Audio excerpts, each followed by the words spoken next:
And a lot of YouTubers do this, or at least the ones that like power scale and debate and all that. They'll debunk videos. They'll look at a video, react to it, and debunk it as they go. So I'm going to be debunking a video. It's from the official Avatar channel called ranking the strongest white and red Lotus members in Avatar. So the white Lotus basically including Iroh, Bumi, Paku, and what's his name, Sword Dude, and then the red Lotus members. I forgot most of their names except Zahir. But first things first, see the new headset, HyperX, $60. But I got this too. That's a microphone. What they talk about? That's a microphone. What they talk about? So yeah. Also, I have a video coming. Not gonna promise any time, because I've seen a lot of YouTubers fall into that trap where they'll be like, at the end of the month, big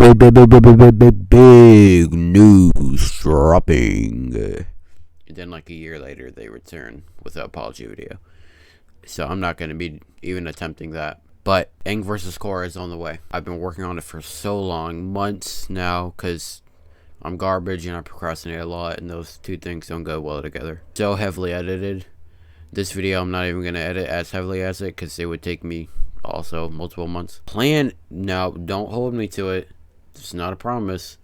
The plan is sometime early March, but I have a life. So but yeah, we're just going to be debunking this video. Just going to hop right into it. I do know the first dude, because I had to test it out and I saw him, but he's kind of expected, so it's not that bad. Let's watch the video. The White Lotus and the Red Lotus. Two sides of the same coin, showing us the good and the bad a faction with powerful and influential members can bring. So here is our power ranking of the players in each faction. The White Lotus, number 5. This one I already knew. I mean, he's a non-bender. And you think you deserve to learn from the master. Yeah, he was like Sokka's As teacher. a non-bender, people might dismiss it as weak. He just has a sword. Master Piandao He's really good far with the sword. from it. Having spent a lifetime Yeah, training he would in get physical gargled combat by, and like, mastering swordsmanship, any bender. Piandao was a formidable opponent. Honestly, Sokka in the series could probably beat him. When he trained Sokka, it became clear just how much respect he had for honestly, the Zuko arts. Why would you is a good agree to match train for him. someone from the water tribe? I'm tripping The way now. of the sword doesn't belong to any one nation. Knowledge of the arts. He would honestly belongs to probably us all. beat both of them into the series. Sokka, you must continue your training on your own. If you stay on this path, I know that one day you will become an even greater master than I am. But it wasn't until he helped protect Ba Sing Se that we really saw the power a non-bender can have in a battle full of souped-up firebenders. Oh shit. The Red Lotus, I forgot number about 5. that. Pali. I don't like this We placement. all remember Sparky Boom Man, the first firebender we ever saw with the ability to combustion bend. Pause. Alright, already they're failing me. I feel like skill-wise, probably make a really good argument that she's one of the least ones, if that's what they're going for, if it's by skill. If it's by who would win in a fight, the combustion hacks are they're just really good. I mean, from miles away, even while Tenzin knew she was there, he wasn't even, I mean, granted, he was against a lot of dudes, but like, the main people, okay, I think most the White Lotus people just hand her, you know. Person I'm thinking of right now is really, you know, now that I'm thinking about it, first it was Ming Hua. I'm surprised. I just remembered that name out of nowhere. The waterbender in the Red Lotus. I think the lava dude could hand her, because he has Earth, and Earth is like a pretty good counter to the combustion bending, but the water really isn't. She couldn't protect herself, but she does have a lot of mobility. So now that I think about it, maybe, but also I think it's close. But I'll give it to them. I'll give it to them. Like, now that I think about it, I'll give them. You know, I know when I'm wrong. We ever saw with the ability to combustion bend. But he wasn't the only one. On smoke. Enter Pali, the next generation of combustion bender. The combustion man might honestly hand it to her. I don't know though. Just as much of a thorn in the side of the new team avatar as Sparky over here was to the old I can't team remember avatar. the scaling for both. And combustion abilities aside, Pali was even skilled enough to regulate her body temperature to survive extreme cold for years at a time. I think every firebender could probably do that. The intense cold prevents her from firebending. There's certainly no way anyone's breaking out of here. That's what we thought about the other 3 prisons. Must be something exciting going on. No one interesting has visited me in 13 years. Don't get used to it. He's out, isn't he? I'm feeling warmer already. The White Lotus number 4, Master Paku. Good morning, Master Paku! No, please, march right in. I'm not concentrating or anything. When we first met Paku, he had some trouble. Honestly, they're doing pretty good right now. I'll be honest. Paku, like in my ranking the Avatar video, I kind of illustrated how he does not have that many feats. Like even in the invasion of Ba Sing Se, all of his things were kind of just like for someone that's supposed to be amongst Iroh and, you know, Bumi, the waterbender amongst them. He was kind of lacking. I think he could definitely beat the lava dude though. So, but that's about it. But it's not that bad. I think that would be a good fight.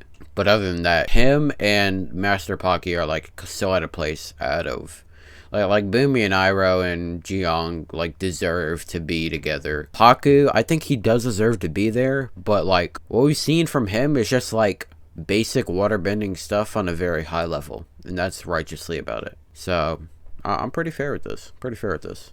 Old-fashioned views. You didn't tell me your friend was a girl. In our tribe, it is forbidden for women to learn waterbending. Very good. And Even though he obviously was it means, like, supposed to be the teacher, it turned out to be him that learned something from Katara. That was You can't stupid. knock me down! Go, Katara!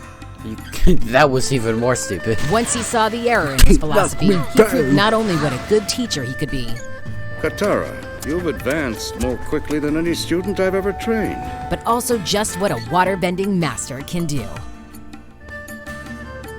And just like Piandao, he showed us his power in the Battle of Ba Sing That's Se. not that big. Like The Red at all. Lotus number 4, Minghua. Oh. We've seen characters turn disadvantages into great advantages in the past. Minghua definitely beats the Rock dude, and I think Minghua would beat Paku because Paku like kind of sucks, like big butt. The lava dude, the thing about him is that he can do lava. He just bends lava and he's good at it. Minghua would definitely beat that dude because she actually has skills. She has mobility. Like she can use her things to her water to like support her. Like the Rock dude is like agile himself. And he can use earth, but like the lava bending, if you get water on the lava, it's just earth. So, Minghua would beat him too.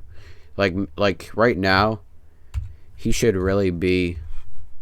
It should be this dude. They got that right. Who is this? Combustion? Yeah, Combustion. Then it should be the lava dude. Paku, Minghua. It's not that bad. It's not that bad. They're just kind of kissing the lava dude's butt a little too hard. So. It's kind of like seeing with my feet. And Minghua did just that. Yeah. See, Using like, only her body motion to waterbend, she was able to effectively body motion, replace her whatever. missing That's arms fine. with the liquid tendrils. Like, look at this. She's swinging.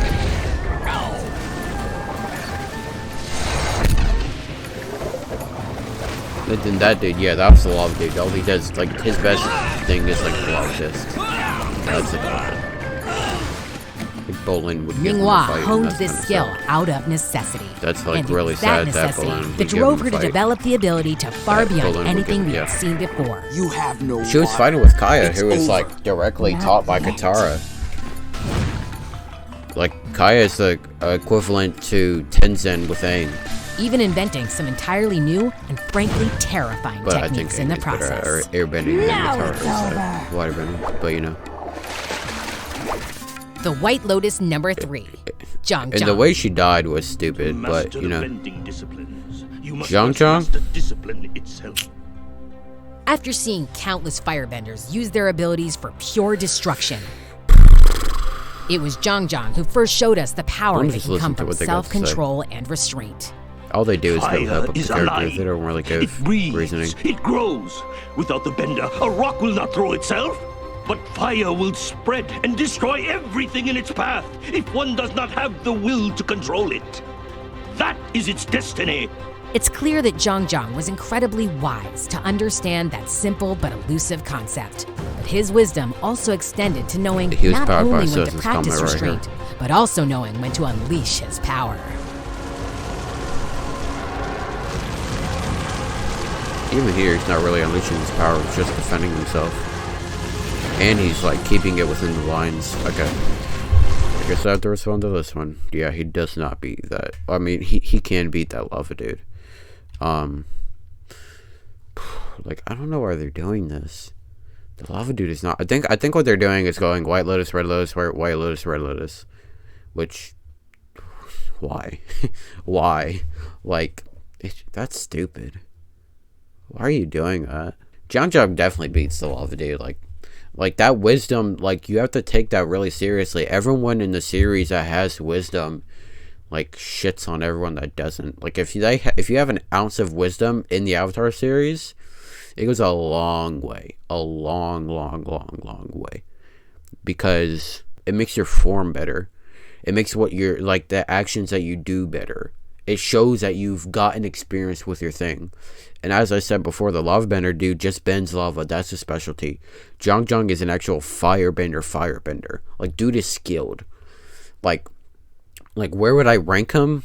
I think I already ranked him in the ranking Avatar video. But, like, I would put him... He definitely beats Pakku. Honestly, no. Pakku and him are kind of, like, both really featless. This feat right here that they're showing, the reason I didn't use this feat in the ranking the Avatar video is because he's powered by Sun's Comet, which you can see, like, in the sky. Zhang Zhang versus Pakku is what I'm thinking about right now.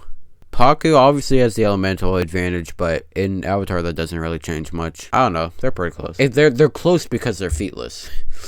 That's why they're close. Like, Pakku and Zhang Zhang are just like a step below Bumi and Iroh. Like, Iroh and Bumi. Like, if it was CV2, Iroh and Bumi are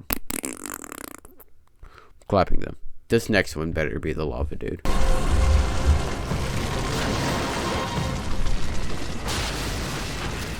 The Red Lotus number 3, Ghazan. Jesus Christ, thank you. Lava Actually, that's bending like Jesus is such a Christ. powerful ability that Not it was that once powerful. thought that only an avatar could accomplish it. Which is why it's even more impressive that the earthbender Ghazan was the one who seemed to have taken the skill further than anyone before him. Lava bending combines That the is fluidity so- and range of a that's waterbender, the most wrong the thing raw I've ever energy of heard a in my life. firebender, and can cause The any person- tradition. Pause. The person before him that took it, to actually use it, that we see, well, there's probably more people like in the Kyoshi novels, but I haven't finished those. But the person we saw use it was Kyoshi. And he definitely did not take it farther than him. And her. Like, who even used it before her? Fucking no one? How did he take it farther? Okay. Earthbending attack to backfire on its user. I can't beat this guy! It's like I'm giving him ammo! Think about it. How do you fight someone who can turn the very ground beneath your feet to See, lava this is at basic any lava moment? bending stuff. Like, I feel like it's basic lava bending stuff. Ghazan is someone you don't want to mess with. Like, the other thing is like when Avatar introduces a character, the only exception is Aang, and I'll get to that in a second. When they introduce a character for bending, they don't make that character uber powerful because they want to show the basics. If they bring out a character that is like amazing at, like, say, lava bending, and then they introduce another character that's like, oh, like ass at lava bending, then it's gonna be like, now lava bending isn't a big thing, or they just displayed it wrong. They introduced it badly, you know? Like, it gives you the, paints you the wrong idea of lava bending because it's your first impression of it. So when they make a first impression of it, it has to be with a person that's using it. Like I think he's good at it, but like not like amazing at it. Like a normal lava bender should be able to turn earth into lava, which is what he just did in this feat right here. And like Bolin starts doing those things. Really? Like he stops a whole lava flow coming at him. But, you know, and that's Bolin. Like, I'm hyping him up, but he has like the same-ish feats as this dude, Aang. The only reason Aang is an exception is because there was no airbenders. So he had to simultaneously show us airbending and also pioneer it himself, because throughout the series he was the only one airbending. Other than in flashbacks, he was the only one airbending. So he had to pioneer what airbending was. But he also is the main protagonist. So he has to be really good at it. And plus, he's the one that goes on to make Tenzin the successor and try and make him, you know, learn or teach it to a nation, rebuild the airbending nation. That's why he's a master. He's like a prodigy at it. Continue. Unless you're Bolin. The White Lotus number 2, Bumi. Can you think of another 112-year-old who is in this good of shape? What this means is that Zahir is above Bumi. I don't know if he's above Ira. I don't think he is. Zahir gets his ass beat by Bumi. Like, gets his asshole bled by Bumi. Bumi is literally one of the if not the best earthbender ever. You're putting, what's his name, Zahir above him, who had to flee from a master airbender, not the best airbender, a master airbender. This clip right here is showing, I think, in airbending wise, Tenzin would beat 12-year-old Aang. Bumi was fighting evilly with that Aang. Like, I think Tenzin, an adult master taught by a 40-year-old Aang, would probably beat 12-year-old Aang in pure airbending. I think it's plausible to say that. Even if you want to say they were completely even, let's say they're completely even, or even relative. Like, maybe Tenzin is a little below him because God knows why, right? Tenzin whooped the shit out of Zahir. I've seen someone, I don't think they actually remembered it, but someone was like, Zahir was fighting evenly with Tenzin. No, the fuck he wasn't. The whole time he was running away.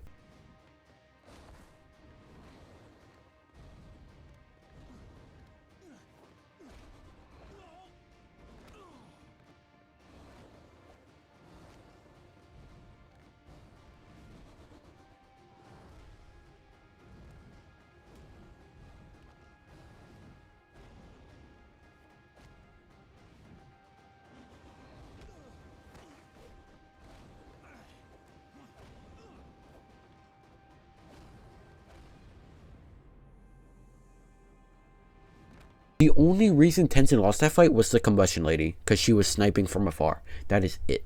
He was literally about to go crazy on 3 of the Red Lotuses. 3. Haya was dealing with one of them. Like, fighting off one of them, which was Minghua.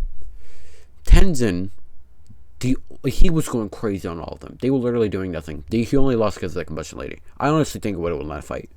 Like he was, like even when those other 2 showed up, after he was, like, demolishing Zahir, Like even after he took a combustion right to the face, he was still fighting them. The only reason he lost was combustion lady, because she did a lot of damage to him. And he can't fight her because she was in an airship. Because Zahir is the strongest out of all of them, and this video is going to agree with me. Zahir is the strongest out of all of them. He was whooping him. Minghua and the garbage dude are under him. Like, three times Zahir wouldn't even have beat him. So yes, Tenzin literally was about to beat 3 of the Red Lotuses. He really was. He was about to go crazy. In fact, this is the only time I'm going to intentionally do this. This is my favorite clip from Avatar right here. Roll the clip. I will never let you get to Korra. Unfortunately, you don't have a choice. Yes, I do. Chills. But, so I think from that, thinking about that, first of all, yeah, Boomy demolishes them. Now that I'm remembering that, by the way, this is all off the dome. Like, it's been a second since I've seen, and I haven't even gotten into scaling Avatar, like, seriously yet. I think Zhang and Pakku, I'm completely contradicting myself, but I'm learning as I go, right? I think Zhang and Pakku can give Boomy a challenge. I don't think they can beat him. I think 8 out of 10 times, Boomy is going to win. But that means 2 out of 10 times they will win. I think they give him a challenge. Okay? The 3, Zahir gave Tenzin no challenge at all. He did not. I literally watched it I watched the fight back just to reply to this dude. Zahir did not hit Tenzin once. Tenzin isn't, obviously he's trained a lot with Aang, so he's used to airbending. But he's gone against freaking other things too. Also, Aang's the Avatar. He has all the elements. He probably taught Tenzin how to fight everything. And even past that, Tenzin is a grown-ass man. He's probably fought with, the other 99% of the world, which aren't airbenders. Either non-benders, fire, earth, or water. A lot. He's probably fought with them a lot. Okay, here's my scaling. Tenzin is better than the lava bender, Zahir, and Ming-Hua all together. Now I'm going to be real generous. Tenzin is exactly Aang level. 12-year-old Aang was fighting evenly with Boomy. So now Tenzin is Boomy level. I know that seems crazy, but I honestly do believe it right now. A third of Tenzin is one of the Red Lotus members. Zhang and Pakku, I think Boomy and Iroh are a clear step ahead. Okay? But I think that Zhang and Pakku in a universe, in a realistic universe, can beat them alone. Not both of them at the same time. I think Zhang can beat Boomy. I think Zhang can beat Iroh. I think most of the times Iroh and Boomy would win, but I do think they would win. And I say that because it's implied by them being all together. They're all grandmasters of the White Lotus. Pakku is like implied to be the strongest waterbender of his time. Zhang is the only person to escape the Fire Navy. Roku really wants him to training. He's full of wisdom. Blah, blah, blah. If I can even make an argument for them to beat Boomy and Iroh, they're beating every single one of the Red Lotus members, including Zahir. So, yeah. Never mind. This list is garbage. Yeah. So, and they're probably going to show that clip that I'm talking about in Zahir's thing. But, yeah. That scaling is ridiculous. Now I just thought about it. So, yeah. Moving on. Okay, that doesn't count. But Boomy's advanced age often led him to be underestimated. Boomy versus Iroh. Thought I was a frail old man, but I'm the most powerful earthbender you'll ever see. And time again, Boomy proved that his earthbending power was unmatched. I think Boomy is their strongest earthbender, though.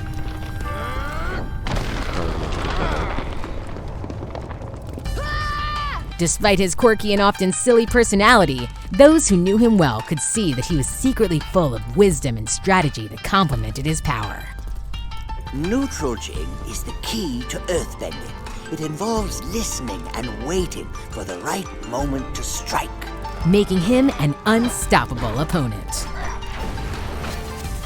The Red Lotus number 2, Zahir. I just said Zahir shouldn't be here because of what I just said. While Zahir was a non-bender for most of his life, that didn't stop him from becoming a major threat, leading him to be locked in one of the highest security prisons in the world and guarded around the clock.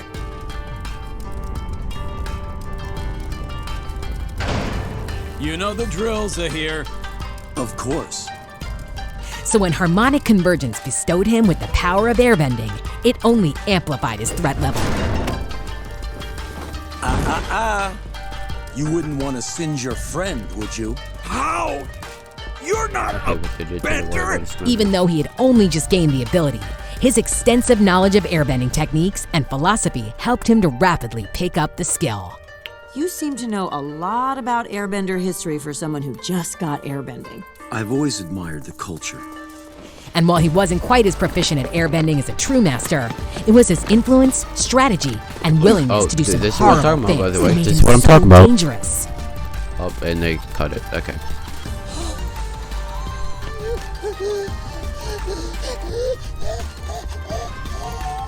I will say Zahir was unique because he's the only airbender that is ruthless. Release the avatar. Enter the void. But this is your last warning. Empty and become wind. We changed that. Was Zahir right? I have not watched that video yet, but I want to. Was Zahir right? Hell no. He lives in anarchy.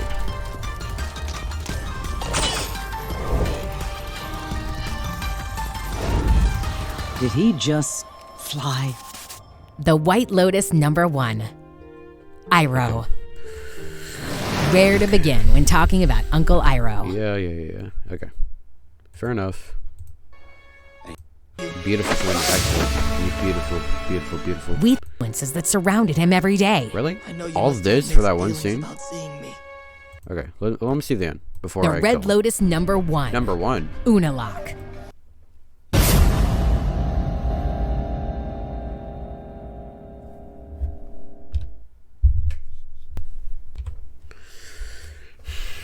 Their argument is the fucking fused with Vatu and became the Dark Avatar. That's their argument.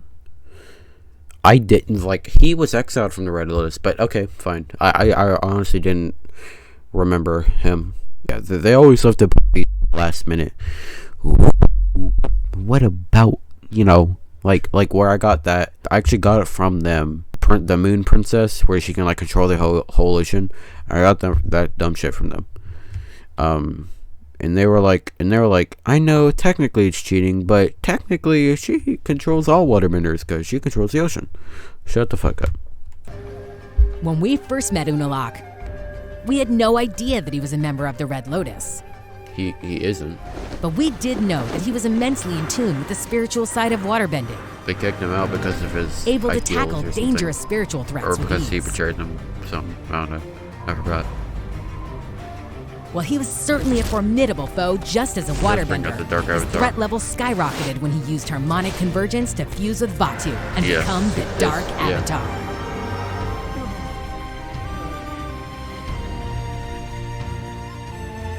This Dark Avatar had the potential to become the most powerful villain we've ever seen in the Avatar world so far. Luckily, Korra and the rest of Team Avatar were able to intervene and stop Unalaq rest of from Team plunging Avatar. the world into darkness. It's just her. Look. It's just her. This was bullshit, by the way. Okay. Well, that was fun. Okay, so I guess final thoughts. Obviously, no. They sucked the lava bender's dick, to no avail. They just jerked off his dick so hard. I honestly came a little from how hard they jerked off him.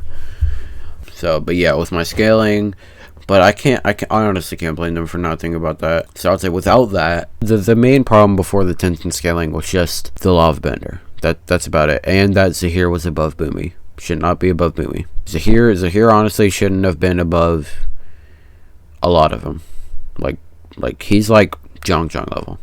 There isn't a Boomy amount of difference between him and the lava bender. They must have been alternating. There's no way they actually think Zahir is above him. Anyway, so yeah, I guess my listing would be Sword Dude, Combustion, Bending. I like that. I didn't think about that. This is including the Sunset Scaling, the lava bender, then Minghua, then Zahir, then Pakku, Zhang, Boomy, Iroh, and then Tarlok. If you disagree, always get into my comments. Alright, take care. Peace.